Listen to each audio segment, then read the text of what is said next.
many have been thought separate. Work that has been done around chieftaincy and land, which things in the world, and the kind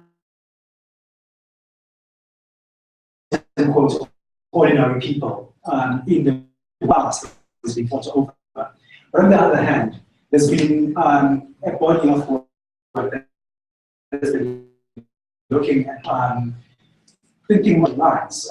There's a contestation over the past between maybe white and maybe black people, trying to push this to how the past is being more in the context that are happening is of thinking that been thought of separately.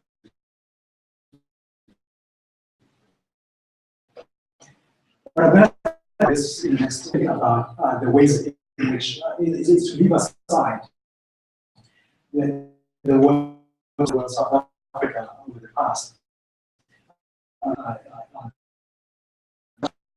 But also ways in which images of the past have been thought about in heritage discourse, to begin to try and think about public discussions of discourse and how it's mobilizing the past, and the kinds of reactions that it's drawing from certain people.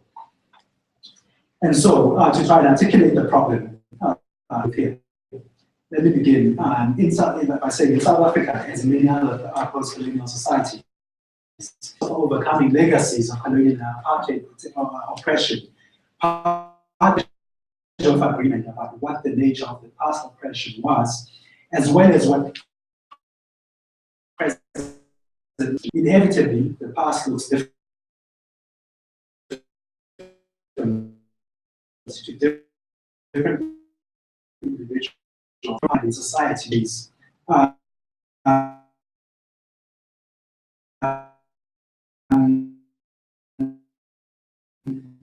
As a result,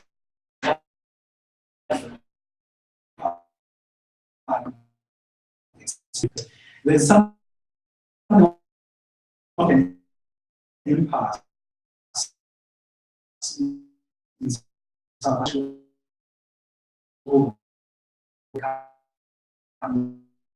legacies of the past, and show on to suggest the past concerns that Europeans about civilization and about the principle when the matter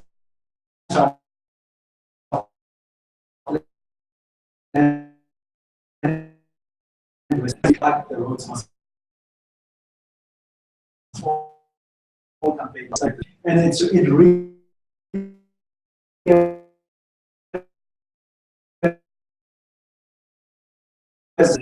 each time these matters come insults and racist invectives.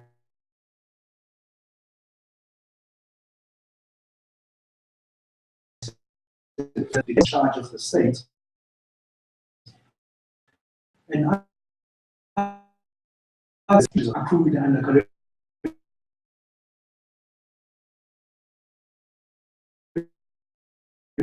resources are visible in parliamentary past. What this shows is that what the nation needs to be overcome. The antagonists that touch on the deeply entrenched already and physically, such as when Andy Letama of the Ben of the Economic Freedom Fighters and Peter Groenewald of the Freedom Front Plus had a confrontation outside Parliament on the 19th of June 2014. Behind the confrontations that center on land redistribution lies an inability to agree about the past. Statements are made by President Zuma about initiatives place to address past dispossession and oppression. Such statements are heard as an attack on those who accrue benefits and are racially discriminated. And therefore, as a proposal to take something away from them, they get interpreted by some as calls to exert some kind of vengeance on white South Africans in particular. The most extreme reaction, there's a genocide against whites in progress in South Africa.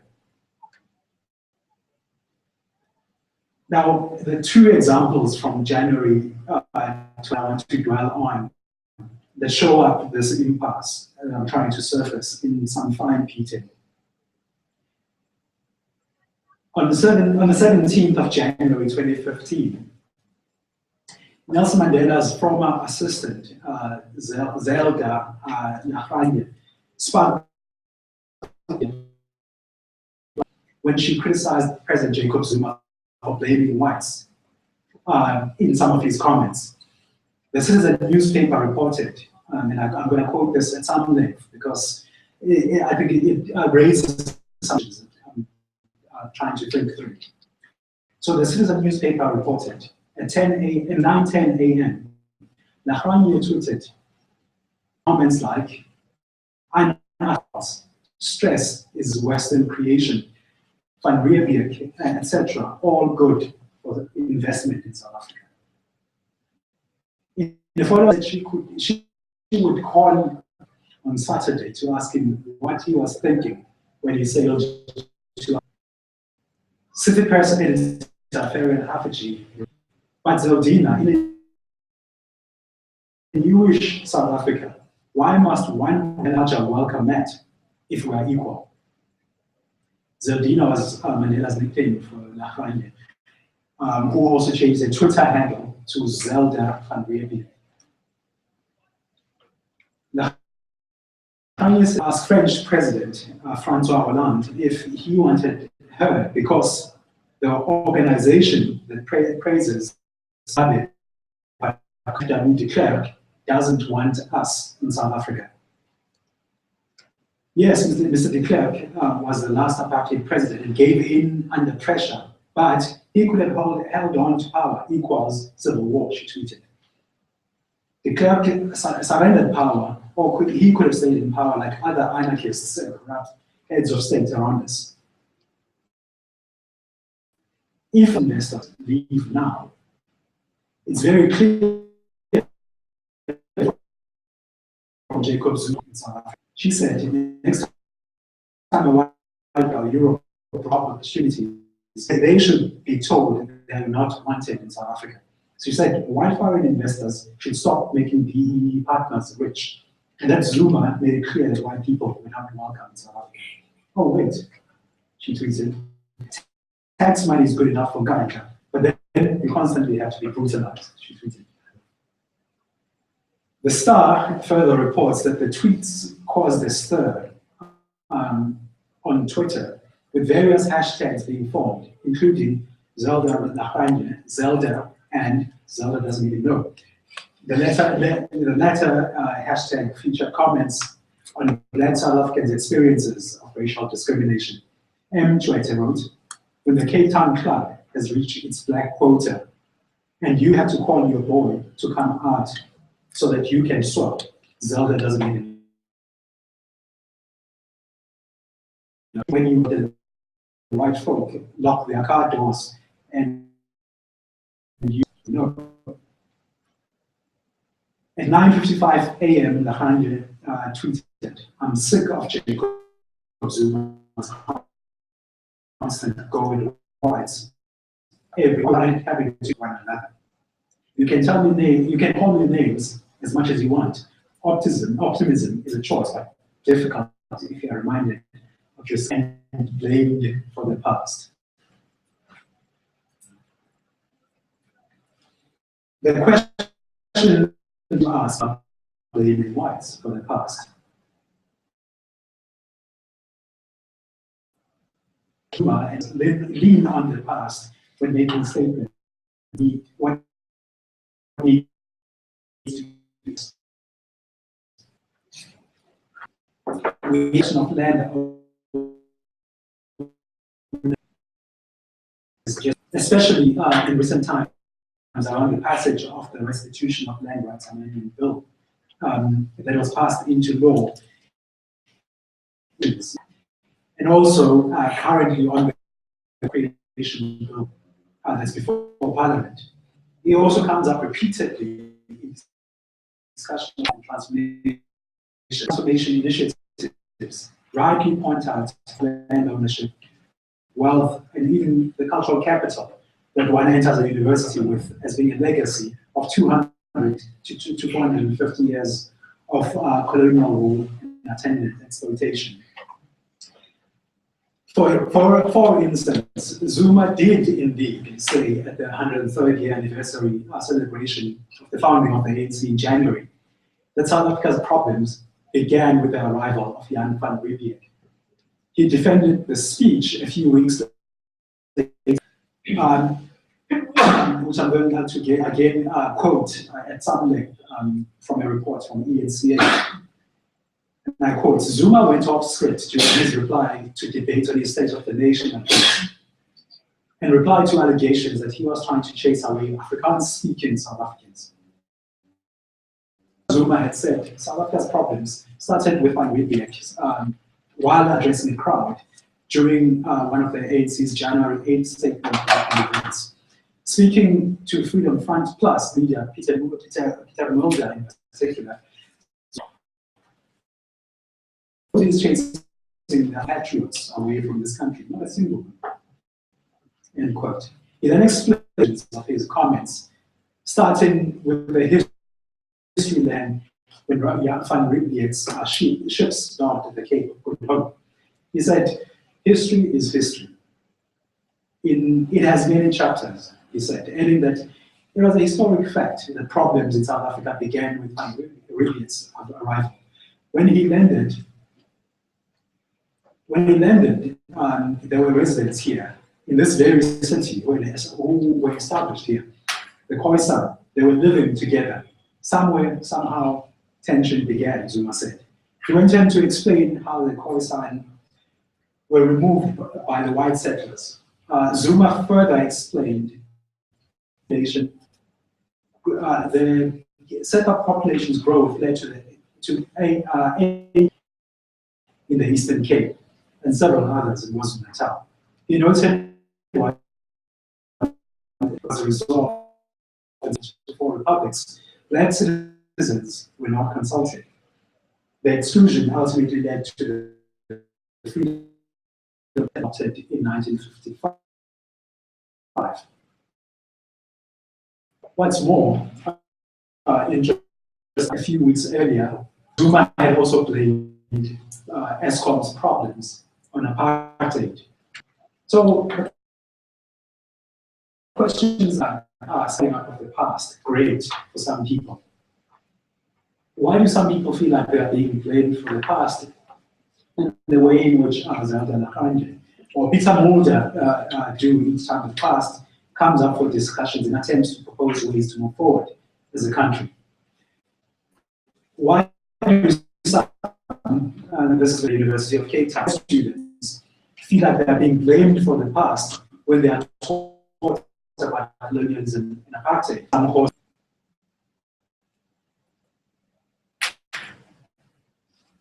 The defensive postures taken by opponents of land reform, such as, for instance, the newly re-elected president of the Transvaal Agricultural Union yesterday, suggest that often follow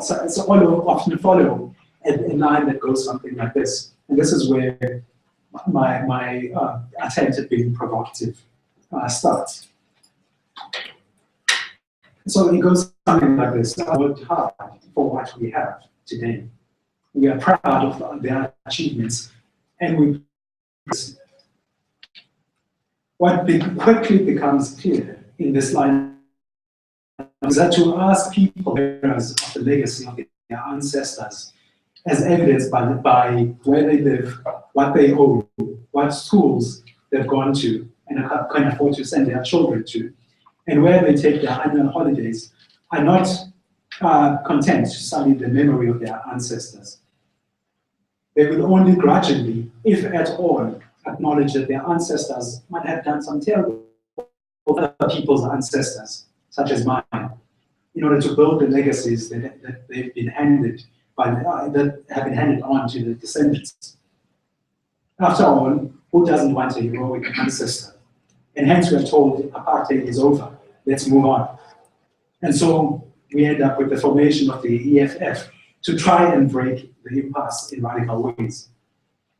I should also suggest that in the other strand of work that I said I was trying to bring into this, a very similar kind of thing being done by Mangosuthu Buthelezi, for instance, and have been involved in ongoing debates with him and received death threats and such things from his representatives when I challenged the ways in which he's mobilized the past to try and present a very unsullied version of his own particular ancestors, which, when we go back into history, we realize, in fact, is a fabrication. And in fact, in most of it, relies on suppressing certain aspects of history. In fact, there's an ongoing tension, as I speak in KwaZulu-Natal, where somebody who was a quote-unquote prime minister to Zulu kings in the late 19th century, Mangulumane Basumapuma of the Ndwandwe, the Premier's office in KwaZulu-Natal had been trying to build a memorial to him, and Mangosuthu will not let that happen because his narrative of the past is that his own ancestors were prime ministers to Zulu kings in that period, over those 3 generations. And so he claims his own position in the present, saying this is a position that goes back 200 years to his ancestors in China's time. The corollary to what I'm talking about here, which we discussed together with what I'm trying to see here as being surfaced by these movements like Open Stellenbosch and Roads Must Fall, which I must also say, Roads Must Fall on some.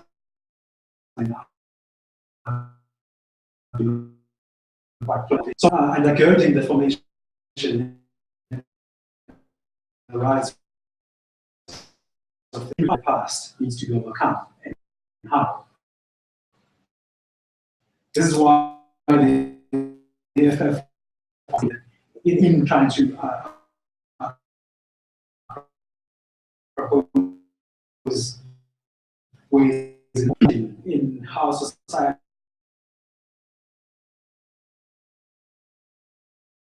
interpret the standoff I'm seeing, to break definitively with an older social order, to founder on it.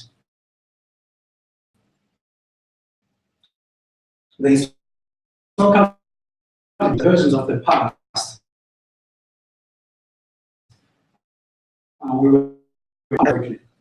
In our context, what we have inherited for most of us differs because we're still too close to the same racial groupings. We cannot agree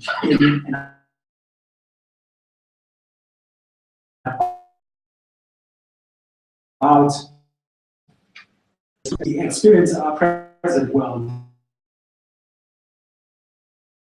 in a context, and hence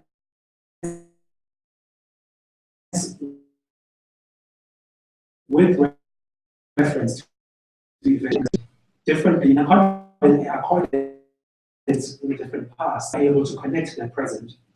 And past factors take the process that should be stressed, reaches into everyday details of our lives.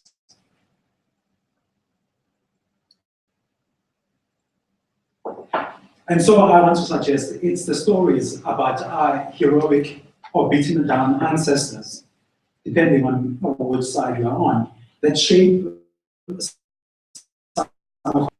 and that we carry of viewing the past that are confronting one another in the present conjuncture, I would say. Anger boils over in some when we realize that structurally we're being asked to tread very similar paths to those our predecessors trod. The present social order thus comes under question in the ways that we see by Open Stellenbosch and by Rhodes Must Fall, among others. As Connaughton argues, concerning social memory in particular, we may note that images of the past commonly legitimate the present social order is an implicit rule in any social order opposed to the extent that their memories of the society's past diverge. To that extent, its members can share neither experiences nor assumptions. The effect is seen perhaps most obviously when communication across generations is impeded by different sets of memories. Across generations, different sets of memories, frequently in the shape of implicit background narratives, will encounter each other, so that although physically present to one another in a particular setting, the different generations may remain mentally and emotionally insulated. The memories of one generation logged irretrievably in the brains and bodies of that generation.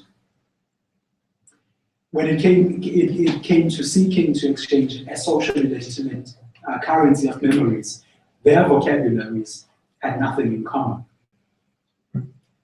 In much the same way as across generations that Connaughton talks about, I think we may be observing what, in fact, meaningful insulation from one another's memories between different groupings may be defined in this society at the current moment. And hence the impasse that has been fueled in part by social media and by web pages of newspapers.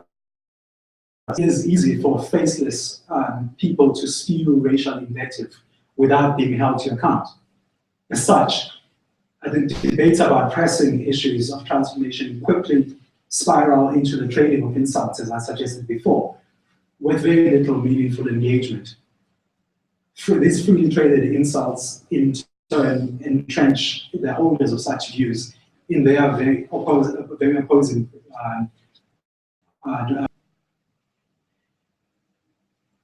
As I move towards a close, I want to point to another development from the 1990s that has brought us to this conjuncture, where the past bears heavily on the present. An emerging argument suggests that what you're seeing today is part of the legacy of the Truth and the Nelson Mandela Foundation, among others. The state's failure to follow the recommendations of the TRC, amnesty, or we refused amnesty, has amounted to a kind of blanket amnesty. And it is this kind of blanket amnesty that has allowed some people to get away with not taking responsibility for their past actions. By extension, in my view, it is this kind of blanket amnesty that may have allowed some people to hold on in some way to an unsullied memory of their forebears as heroic ancestors, even as contestations over the past have gone on, as discussed by, among others, Amy Coombs in the history after apartheid. To question such people's versions of the past or hold such unsullied views of their ancestors is an affront. And so what we see playing out in movements like Open Stellenbosch is in part, I think, a clash of memories. And we simply are unable to agree about the past. And that's how we find ourselves in an impasse. I'd like to stop there. Thank you.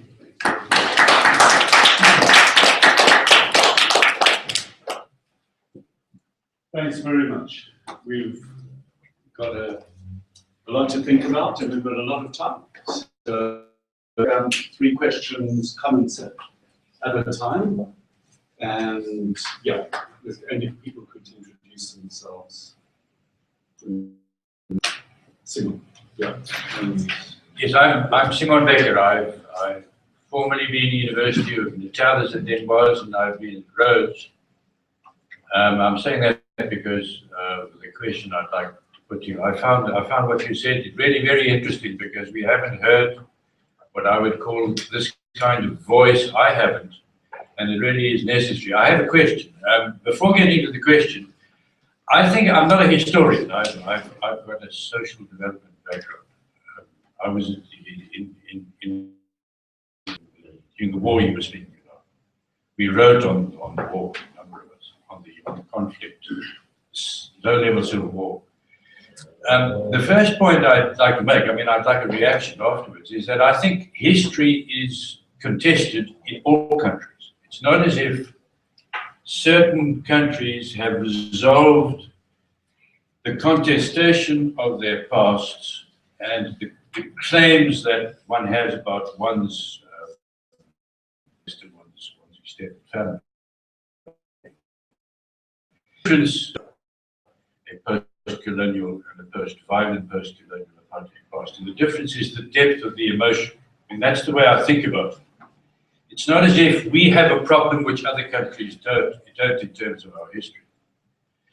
I mean, this is the way I think about it. I'm really a chance just to, I mean, I won't take too long. I mean, I think about different parties and different movements in countries with the contested past and violent past, wanting to make their own histories, partially instrumentally, partially in terms of the interest aimed at getting new people that are getting more people to vote for a party, getting more people to join the church or to join another faith community. In other words, there is interest behind this, which raises, this is my question, which raises the issue of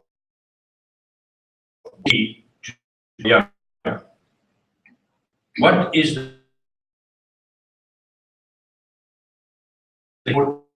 of your project that some introduce into our primary and our secondary schools?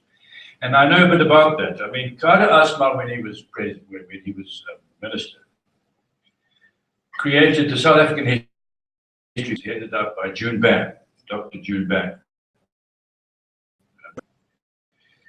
There were two approaches. If one reads the definition of what the South African History Project was supposed to be about, it says we need a history so that we will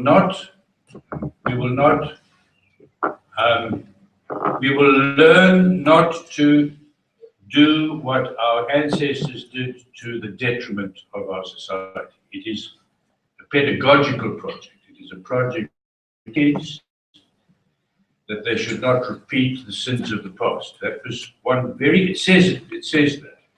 The other one is the one that you have been speaking about more. That is that what for these children is a way of reflecting on different interpretations and discussing them, a more pluralist approach. Let me stop there. Do you think the need for a clear new history for our children is necessary? We've already had a chance to do that. And if so, which of the, if you think that distinction makes sense, which of those two do you think one ought to aim for? History as pedagogy, as teaching, not to recommit the sin, or history pluralistically of looking at the different interpretations and trying to make sense of the different ones? Okay. Heike, who else? Okay, you maybe others will come later. Yeah. Thanks very much for Can you introduce yourself? pulling this together in a brilliant way. Really a lot to think about. Can you introduce yourself, please? Sorry. I'm happy to see. What I'm interested in is perhaps let's also think about people who contest the group kind of histories. I think of a former colleague of mine who once said to me, I feel sick when I hear the word Boer. Now, he himself was an Afrikaner. So I said, well, I guess no one would have ever called you a Boer, knowing about this history. Some of you may know whom I'm referring to. And then he said, yes, but whenever I hear the word Boer, it reminds me of the awful things that my people did to others. My ancestors did to others. Now, I have a background in Germany. I grew up with the memory of the awful things that my people did to others. Yet we see, of course, at the moment in Germany, as all over Europe, a whole lot of new racism, new anti-refugee politics. But what I wonder also is what, or how do we look at the contestations? There are white students involved in Rhodes Must Fall. What is their thinking? And how does one also promote such ways of moving forward? We have. Jump in. Very related. I'm Fernanda from IC Charity University. My question is about the role of historians and maybe anthropologists as well, who are involved in laying claims in particular communities. And the reason I ask this is because of my work in Brazil with Quilombo communities, communities of descendants of runaway slaves who are now trying to protect the land that their ancestors inhabited. And the state asked for the community to produce a report from anthropologists. And this report is a kind of, it sanctions somehow the authenticity of that community in their own claims to past, their own memory production as authentic, or claims of indigeneity, or well, let's say they are real descendants of the right? So anthropologists, they have a very specific role in this, a very powerful role. And recently in Brazil, we heard of this farmer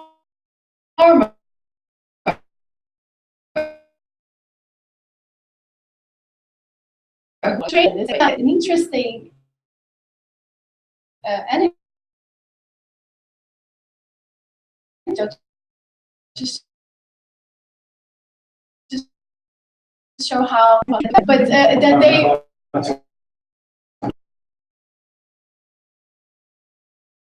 they live anthropologists itself.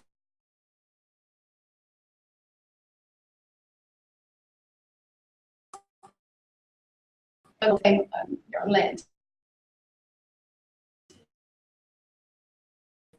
We see it last week. She also mentioned how she became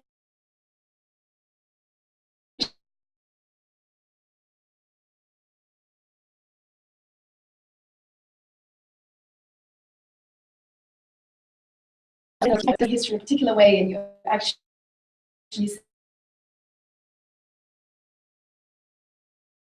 intellectual, but also historians in that sense.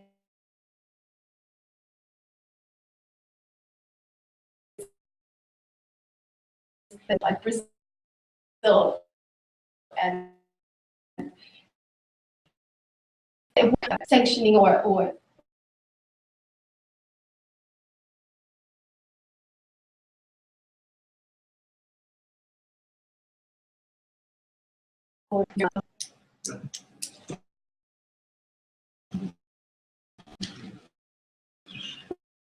comments and questions as related.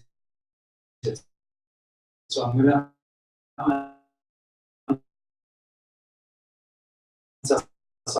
I mean, I agree with the history. It also in society. In India and in Croatia and Serbia, it was horrifying to see the ways in which in those societies people are so deeply entrenched in their positions, in their views of the past, and how, I mean, the segregation of schools and the teaching of hatred is something that is still ongoing today. As a Serbia we're working with kept saying in the 2 years we were working together since then, we're saying what you see in the Balkans is, it feels like preparation for another war because of how the past is mobilized to teach hatred in the present. And in South Africa. I think it's nothing like this. View of the past that I saw. I mean, all of that is to say, the way I've begun to think about mobilizing, I mean, the ways in which we use the past and teach the past, following on, in fact, a conversation I had this morning with June referred to.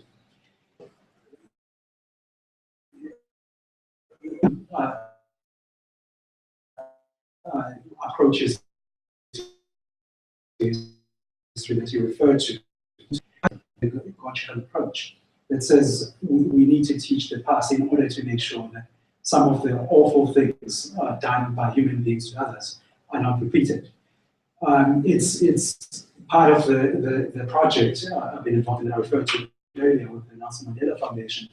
That's been one drive we've been trying to over what is now, what, 2.5 years.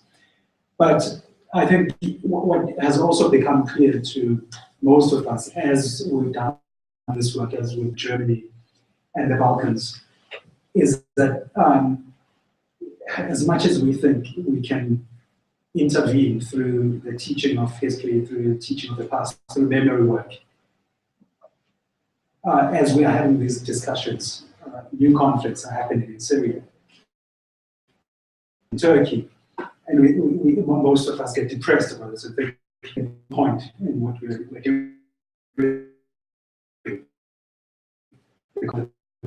To have much of an effect in trying to prevent the repetition of things that we've seen happen elsewhere.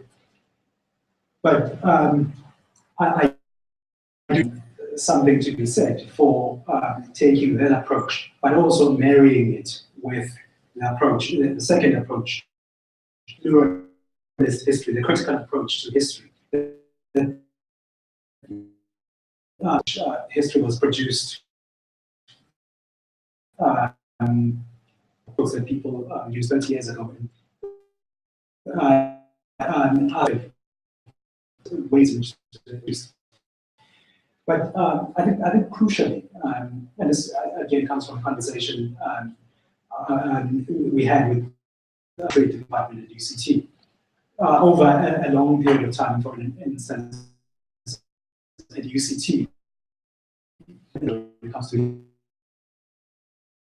history departments, I mean,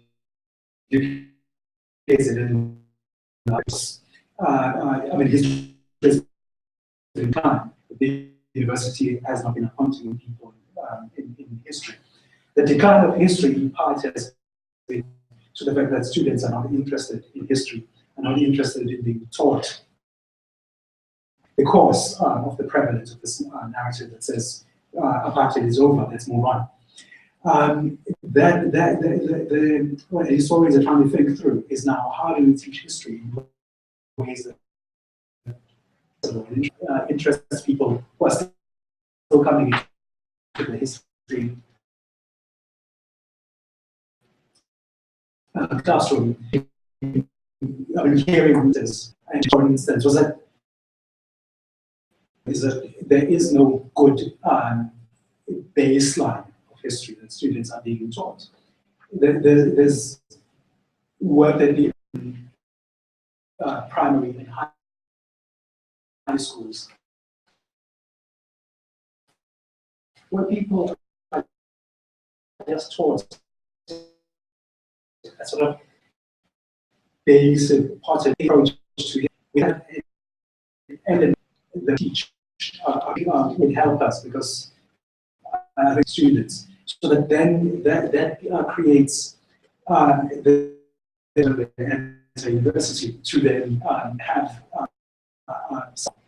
to be taught to critical approaches to history. The argument for marrying those two approaches to history, I don't think they are exclusive.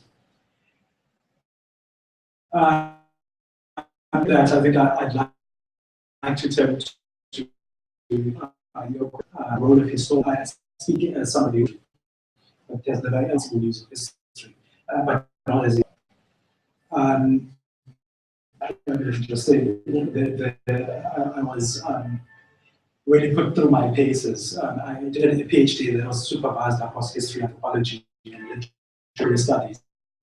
And the historian on the committee really kept me on my toes. Coming back to South Africa and working, maintaining this interest in land reform and constitution, what became really interesting from recent developments in Malanga, for instance, have been such a historians themselves have become in massive demand since the reopening of land claims last year. The government is approaching historians because the Land Claims Commission has capacity to do its own research. They are hiring historians at Oxford to actually go out in historical research for the commission. The interesting thing in all of that, of course, if you look at the ways in which histories are being constructed in order to fit in with the state's processes, is a new. I think the claims process, if you look at the legislation, it demands a certain kind of evidentiary base and a certain way of presenting the past in order for people to be legible to the state, to be legible. And so that demand itself to meet. And so people are engaging with archives.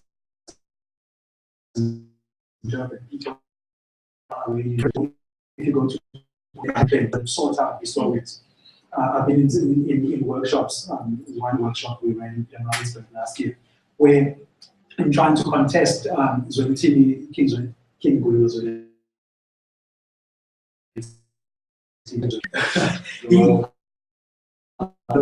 yes.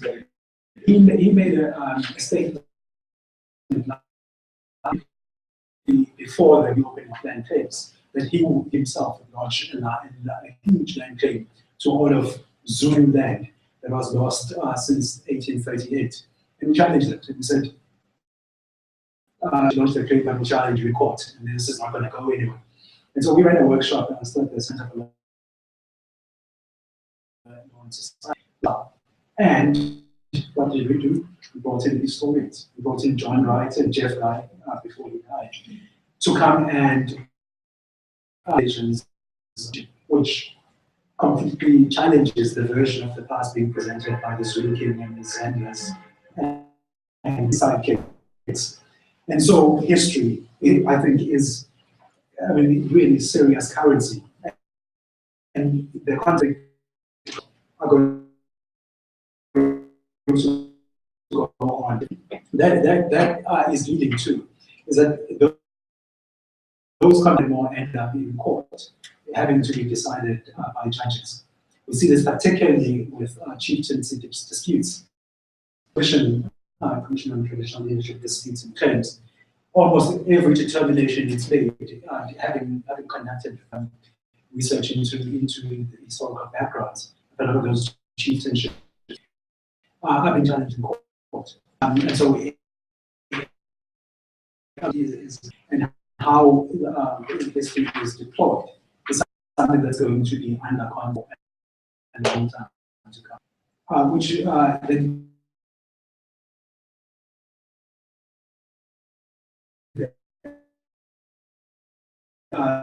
brings within those example of the Nwandwe group that I have investigated. People defined as Zulu over a period of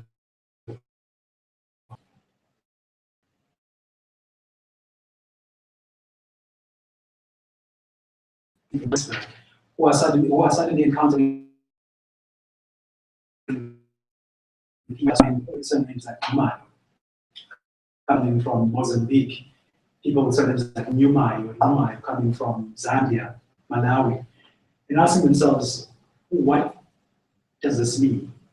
a lot of them start having conversations, and it leads to people, in fact, asking for more history. Part of they've grown up being taught than the one we were in the 1820s. Various in Swaziland, in central Mozambique, and as far as Tanzania. And it's that attempt to the past that leads to the formation of this grouping of women and Mazwidi. And then it starts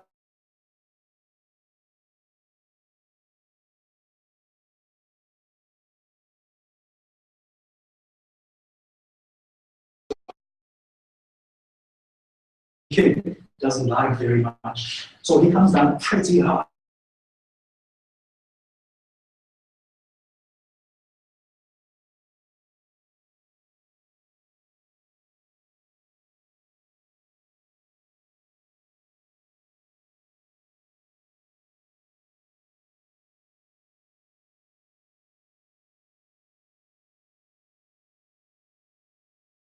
Being conducted by scholars, starting also at about the same time in the late 1980s.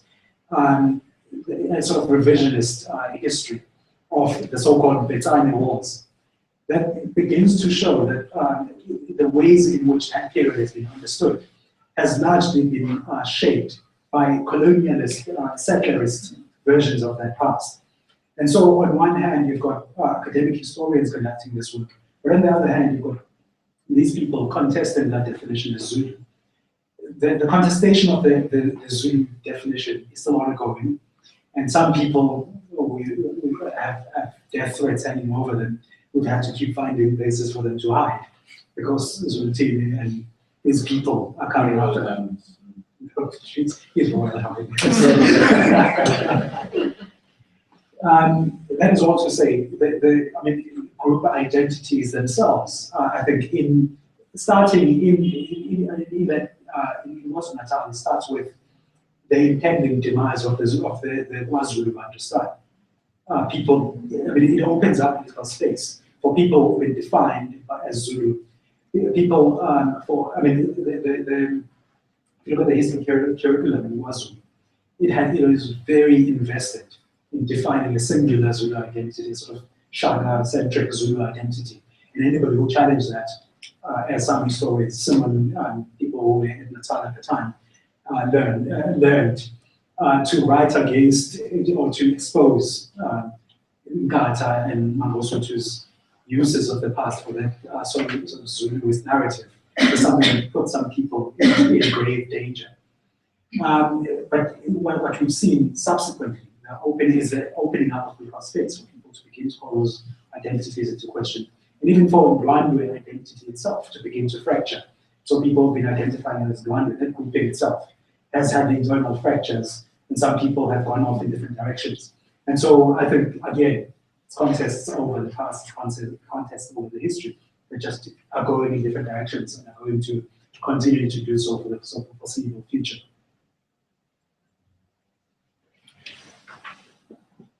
Questions, comments? Thank you. Yeah, I mean the department. I don't think this is a question, it's just a comment. Or maybe you may want to comment on my comment. I've got two comments. The first one is, ever since 1994, I've been under this impression that the South African kind of political landscape was such that this memory of the past. I used to get an impression that there was this kind of process of trying to suppress the memory of the past, because the ANC government has always used the past as a reference for its policies, reference about redress,